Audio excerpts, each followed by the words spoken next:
চাকরির পরীক্ষায় আপনি আসলে কিভাবে পত্রিকা পড়বেন সেটা নিয়ে আজকে বলবো। প্রিলি এবং রিটেনের জন্য আলাদা আলাদা সেগমেন্ট বলছি। প্রথম প্রিলি নিয়ে বলি। আপনি যদি প্রিলি ক্যান্ডিডেট হন তাহলে কিন্তু আপনার পত্রিকার প্রত্যেকটা কন্টেন্ট খুঁটে খুঁটে পড়ার দরকার নেই। আপনি জাস্ট পত্রিকাগুলোর টাইটেলগুলো ভালো মতো দেখবেন এবং এর মধ্যে যদি কোনো সাল বা কোনো আপডেট থাকে, ছোট ছোট যে ইনফরমেশন, সেই ইনফরমেশনগুলো দেখলেই হবে। তো রাফলি আপনি সর্বোচ্চ পত্রিকা পড়ায় আধা ঘন্টা থেকে 1 ঘন্টা সময় দিতে পারেন, এর বেশি দিবেনই না।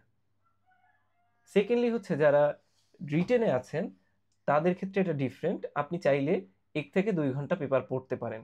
আর এই পড়ার ক্ষেত্রে আপনার খেয়াল রাখতে হবে কিভাবে সেখান থেকে ইনফরমেশনগুলো পিক করে নিয়ে আসা যায়।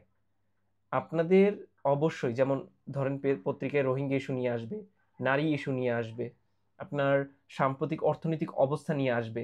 তো এগুলোর জন্য আলাদা আলাদা আপনাদের কিন্তু খাতা বানাতে হবে এবং সেখানে শুধুমাত্র ইনফরমেশনগুলো টুকে রাখতে হবে। পুরো আর্টিকেল তুলতে যাবেন না, নোট করতে যাবেন না, শুধু ইনফরমেশন। একটা আর্টিকেল থেকে সর্বোচ্চ 6 থেকে 7টা লাইন আপনি লিখতে পারেন, তাহলেই হয়ে যাবে। এখন আসি কিভাবে আসলে আপনি কোন কোন পাতা পত্রিকা পড়বেন।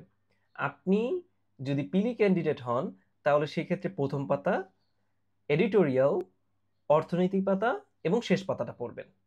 এবং আপনি যদি রিটেন ক্যান্ডিডেট হন সেক্ষেত্রে আপনাকে একটু ডিটেলসে পড়তে হবে।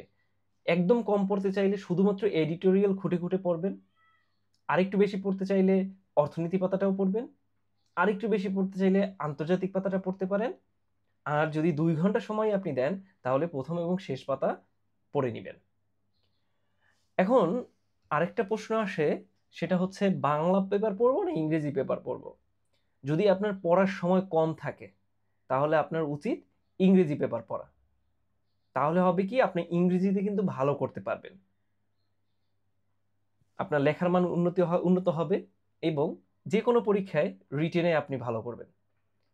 আর যদি আপনার সময় বেশি থাকে, যেহেতু আর্টিকেলেরও ভেরিয়েশন থাকে পত্রিকায়, সেক্ষেত্রে দেখা যায় ইংরেজি এবং বাংলা দুইটি পত্রিকায় আপনার পড়তে হবে। এখন পত্রিকা না পড়লে কি চাকরি হয় না?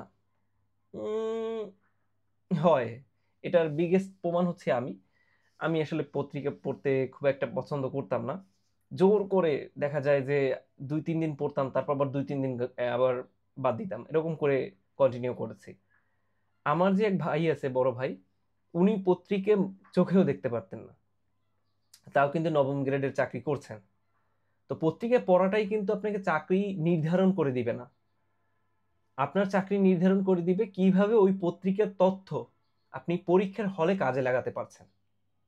অনেকে পত্রিকা পড়ে ধরে ধরে পড়তে, মানে একটা ভাইব আছে আলাদা। তো ওরকম না করে কিভাবে নিজেকে ডেভেলপ করা যায়, নিজের লেখায় ইমপ্রুভ করা যায় সেটা খেয়াল করবেন। যে আসলে পত্রিকায় সুন্দর সুন্দর যে ওয়ার্ডগুলো ব্যবহার করে, সুন্দর প্যাটার্ন যে ব্যবহার করে, এগুলো আপনার লেখায় নিয়ে আসতে হবে। এবং কম সময়, মানে যত কম সময় দিয়ে পারেন সর্বোচ্চ আউটকাম আনতে হবে পেপার পড়ে। পেপার পড়ার একটা আদর্শ টাইম হচ্ছে যখন আপনার পড়ায় একটা ব্রেক থাকবে। যেমন আমার বান্ধবী হচ্ছে পেপার পড়তো রেগুলার। তো ও কিন্তু ওর যখন প্রাইম টাইম, যখন মনোযোগ অনেক বেশি, তখন কিন্তু পেপার পড়তো না। তখন হচ্ছে বাংলা পড়তো, ইংলিশ পড়তো বা হচ্ছে বাংলাদেশ আন্তর্জাতিক পড়তো। ও কি করতো, যখন দুপুরে খেয়ে আসতো, খেয়ে আসার পরে যে টাইমটা ওর অলস যাবে, সেই অলস টাইমে ও পেপার পড়তো। আপনিও হচ্ছে পেপারটা কোন সময় পড়লে আপনি লাভবান হবেন এবং আপনার যে অলস সময়, সেই অলস সময়টা যেন পেপার পড়ায় যায়। আপনার প্রাইম টাইম, যখন আপনার মনোযোগ অনেক বেশি, তখন যেন আপনি পেপার না পড়েন।